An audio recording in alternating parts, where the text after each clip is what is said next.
Des tribus d'origine celte. Sais-tu d'où viennent nos ancêtres les Gaulois, que l'on dit irréductibles? Ce sont des Celtes, installés à l'origine près du Danube, dans l'est de l'Europe. Au tournant du IVe siècle avant Jésus-Christ, les voici partis en longues colonnes vers la France, l'Espagne et les îles britanniques actuelles. Ils vont créer une véritable civilisation.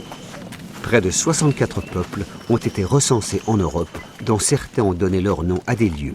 Par exemple, l'Auvergne, que tu connais peut-être, doit son nom à la tribu des Arvernes. La vie au village.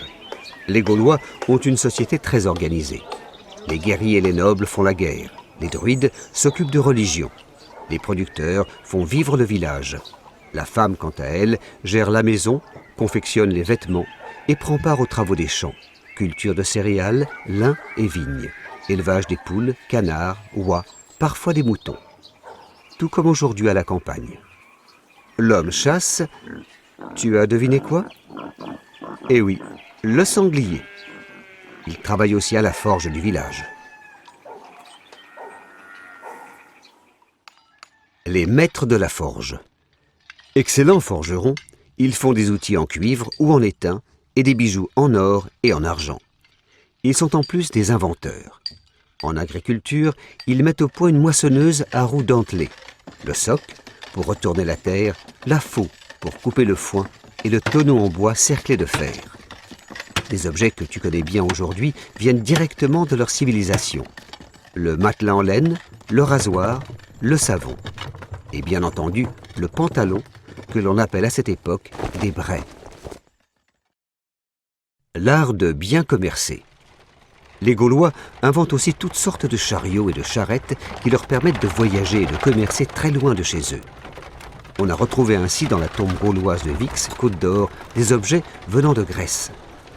La monnaie de bronze, d'or ou d'argent va faciliter les échanges commerciaux, notamment avec les Romains, lorsqu'ils sont en période de paix.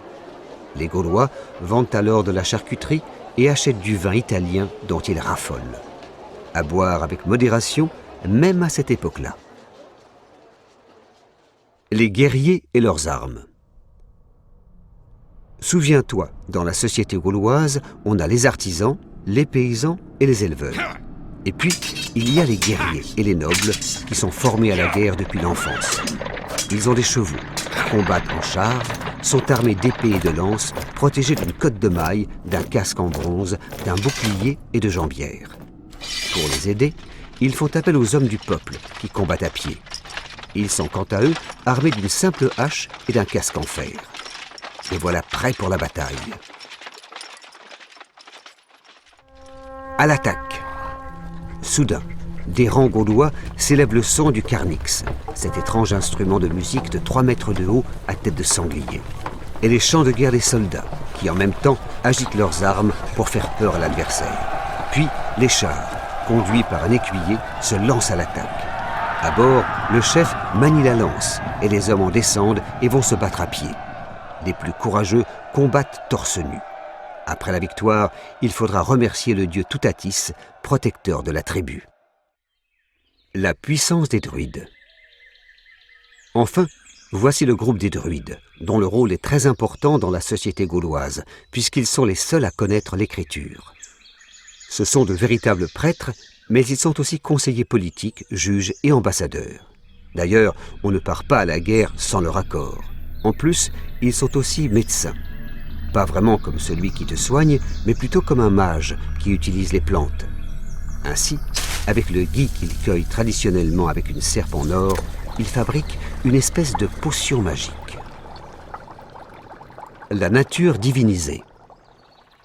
La nature, notamment l'eau bienfaitrice et guérisseuse, est célébrée par les druides dans un lieu sacré, le Nometon, toujours situé dans une clairière. Ils y vénèrent Borvo, le dieu des sources bouillonnantes, Damona, la déesse des sources sacrées, et puis Sekana, la nymphe guérisseuse des sources d'un fleuve que tu connais. Ils traversent Paris. Réfléchis.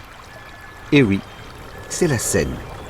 Dans ces sanctuaires, on y fête la sortie des troupeaux au printemps ou le solstice d'été par de grands repas, des jeux rituels et des concours de poésie. Le rôle des bardes. Les bardes sont les stars de ces réunions festives qui réunissent tout le village. Ils récitent des poèmes, racontent des histoires merveilleuses, chantent et jouent de la musique. De la syrinx, flûte, de la bolga, biniou, de la crota, harpe, des tabalos, tambourins, clochettes et guimbardes, toujours utilisées aujourd'hui par un certain nombre de groupes folkloriques bretons. Quelques-unes de ces fêtes ont été conservées dans notre calendrier, comme un bolk, devenu la Chandeleur, que l'on fête désormais le 2 février. Tu sais, le jour où l'on fait sauter les crêpes. La civilisation gallo-romaine.